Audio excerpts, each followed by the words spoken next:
We give you the facts, it's not what you think. Popeye Newsling, Young King, 1 yard, bless. Good morning, Popeye. Grandma watch Popeyes every morning and every night. What am I think? What am I think? You're listening to Popeye News Links. This is the Admiral Tibet who I represent, and remember, the time is so serious, cantankerous and dangerous.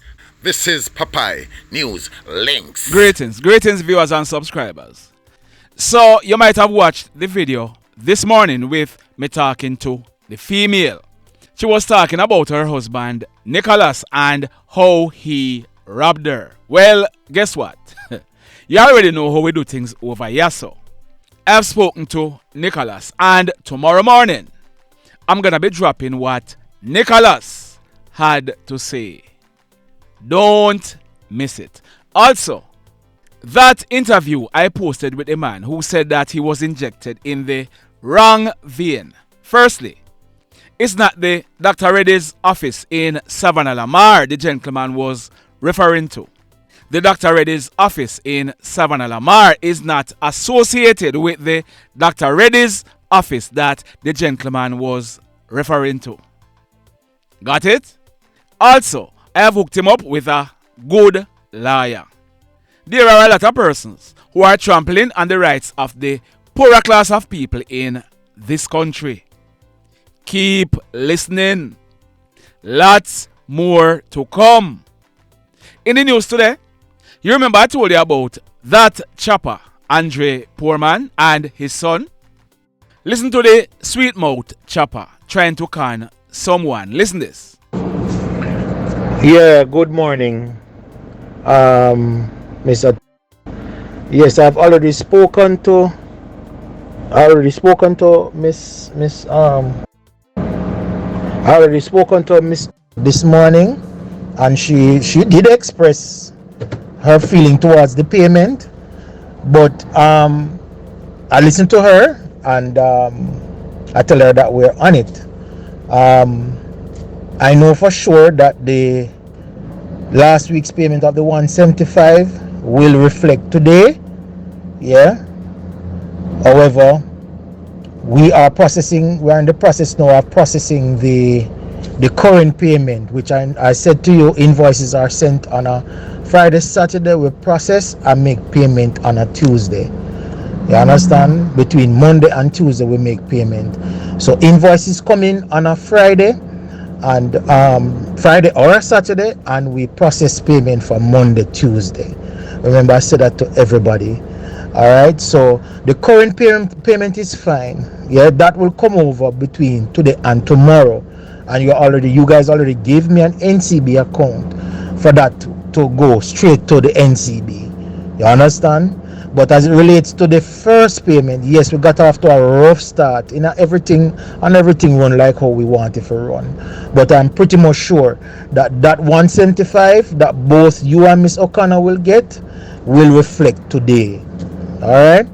So that is what I'm sure of. So I'm aware of what is going on, but sometimes, you have to just take your blow when it ought to. All right? So that was the voice of Andre Portmore. Like I said, he has scammed tens if not hundreds of persons, and the charges are piling up. In this next story, an American citizen, he was arrested and charged at the Sangster International Airport on Saturday morning, March 2, about 8:30. His name is George Antoine Beckford. He is 33 years old and he is living in the state of Georgia in the United States of America. We are told that on Friday afternoon, March 1, George, he arrived in Jamaica via the Sangster International Airport, and he's staying at a resort in Montego Bay. Saturday morning, March 2, about 8:30. It is said that George, he returned to the airport and he was talking to a 25-year-old employee at the airport. This employee is employed as a passenger service agent. It is alleged that while George was talking to her, he forcefully hugged and kissed her without her consent. As a result, a report was made to the police, and George, he was taken into police custody, and he has since been charged for the offense of indecent assault, and he will be going to the courts shortly. In this next story, there are some robberies taking place in the greater Portmore area. Late last week, about 8:30 in the night, a 24-year-old female, she's employed as a customer care representative. We are told that she was walking along River Road in the 5 East area of Greater Portmore in the parish of St. Catherine when she was held up by a lone hoodlum who was armed with a gun. The hoodlum, he proceeded to rob her of her black knapsack bag containing one Lenovo laptop and one black Redmi Note 12 Pro. Also, cash amounting to 45,000 Jamaican dollars and 25 United States dollars plus other personal belongings. The hoodlum, he then made good his escape on foot in the area. Just like that. Now, this next robbery, it took place yesterday afternoon, Sunday, March 3, about some minutes to 5 o'clock. It took place at a bar at Flamstead in the Kingsvale police area in the parish of Hanover. Our information is that a group of persons, they were at a bar when 3 motorcycles with 4 hoodlums aboard rode up and stopped. The hoodlums, they jumped off the bike, pulled guns and juked down the persons who were at the bar. We are told that a bike was parked along the roadway and the hoodlums, they demanded the keys for that bike. A 22-year-old guy from the Dias area of Hanover. He was the owner for the bike, and in fear of losing his life, we are told that he handed over the bike keys to the hoodlums. The hoodlums, they then rode away. But before they did, we are told that they fired several shots in the air. The hoodlums, they then made good their escape. Just like that. Now, in this next story, on Sunday, January 22, last year, I carried a story. That man on your screen, his name is Jason Barrett. He's now 37 years old. Jason, he's a businessman living in the Savannah area of Westmoreland. Earlier that same Sunday morning, about 12:30, a team of police officers, they were on patrol in the Big Bridge area of Westmoreland when Jason, he was seen at the front of a shop with a bulge to the right side of his waistband. Jason, he was accosted and searched by the police and a black and silver Smith & Wesson Springfield 9mm pistol with the serial number intact, affixed with a magazine containing 16 rounds of 9mm cartridges, were taken from Jason's waistband. When Jason was questioned by the police, he told them that he was a licensed firearm holder, but he left the license at his home. As a result, the police, they accompanied Jason to his home to retrieve the license. Whilst they were at Jason's house, we are told that Jason, he failed to produce the firearm license, and he admitted to the police that he was not a licensed firearm holder. It was also found out that the gun was owned by Jason's wife, who is a licensed firearm holder, and she had securely locked it up in a safe at her home. We are told that she was out of town attending an event in the parish of St. Anne. Jason, without her knowledge, he took the gun from the safe and he was palavering with it. You know what palavering means? You don't? Well, palavering is another word for showing off. Well, it is said that Jason, he was palavering with the gun. Well, this is what palavering got Jason. Jason went to the Western Regional Gun Court where he pleaded not guilty. He was facing charges of possession of a prohibited weapon and unauthorized possession of ammunition. Jason, he was offered bail and he was attending court. The case was tried and Jason, he was found guilty. Jason, he was sentenced under the new Firearms Act. And you know what the truth is? There is a lesson to be learned right here. Because guess what now? Jason is not a hoodlum in my book. Jason is someone I know personally. Jason is a very hardworking individual. But guess what? Jason, having been found guilty, he was sentenced to 15 years in prison, and he'll not be eligible for parole until he has served 10 years in prison. You see what one bad decision can do? Boy, may I tell you. Now, in this next story, Owayne Nedrick, he is 15 years old, and he's living at Forest District in the Ramble Police area in the parish of Hanover. He has been charged by the Hanover Police for 2 counts of wounding with intent. So, here are the allegations.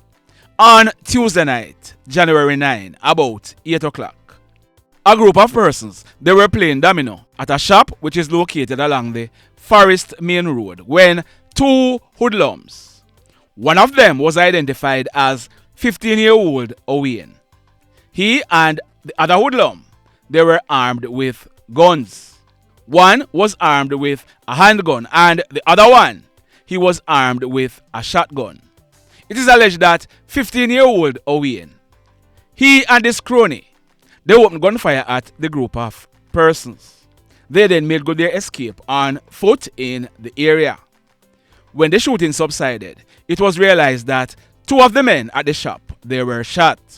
A 74-year-old man named Mr. Watt, he received gunshot wounds to his shoulder, his neck, and his face, while a 35-year-old man, popularly known as Greg, he received gunshot wounds to his shoulders and his right foot. We are told that citizens rushed with them to hospital where they were treated and admitted. The police, they were called, and when they processed this crime scene, 8 9mm spent shell and 2 shotgun spent shells were recovered from the scene. So the police, they commenced investigations and the 2 suspects were identified. As a result, 15-year-old Owayne Nedrick, he was picked up by the police and he was officially charged late last week. So he'll be going to the courts shortly. The mayhem. So let me ask you something. Let me ask you something. Have you hit on the love button as yet? If you have not yet done so, remember to hit on it. Also, if you are over here watching our videos and you have not yet subscribed, hit on the subscribe button. As also, hit on the notification bell. Then click all so that whenever we drop a new video, you will be one of the first to be notified. In the final story for today, now, you notice that from the other day, most of the crime scenes in Montego Bay, it's pure high-powered rifles the hoodlums are firing. May I talk about M16 and AK-47 rifle? Well, this incident is no different. It took place yesterday afternoon, Monday, March 3, about 4:30. It took place at Flower Hill in the parish of St. James. Our information is that a group of persons, they were at a shop in the Flower Hill area when a white Toyota premium motor car drove up and stopped. 3 hoodlums, armed with AK-47 and M16 rifles, they jumped out of the car. They approached the shop and they opened gunfire at a guy who was at the shop, hitting him to his head and all over his body. His name is Shannon Dean Morris, but he was popularly known as Bob. Bob, he was born on November 24, 2000, 23 years old, and he lived in the same Flower Hill area. The hoodlums, they then re-entered the Toyota Premium and made good their escape in the Salt Spring area. From all indication, Bob, he died on the spot. We are told that when the police processed this crime scene, 29 M16 spent shells, and 5 AK-47 spent shells were recovered from the scene. The mayhem continues.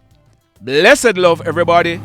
Tell a friend for tell a friend for tell a friend about Popeye Newslink and PNL Blog TV.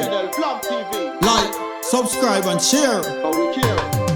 Quicksilver sing, if we just unite, what a country this will be. If we just unite, Jamaica live in unity. If we just unite, what a country this will be. If we just unite, Jamaica live in unity. Hey, crime it a mash up Jamaica. Criminals them a mash up Jamaica. Jamaicans mash up Jamaica. Oh Jamaica, me sweet Jamaica. Crime it a mash up Jamaica. Criminals them a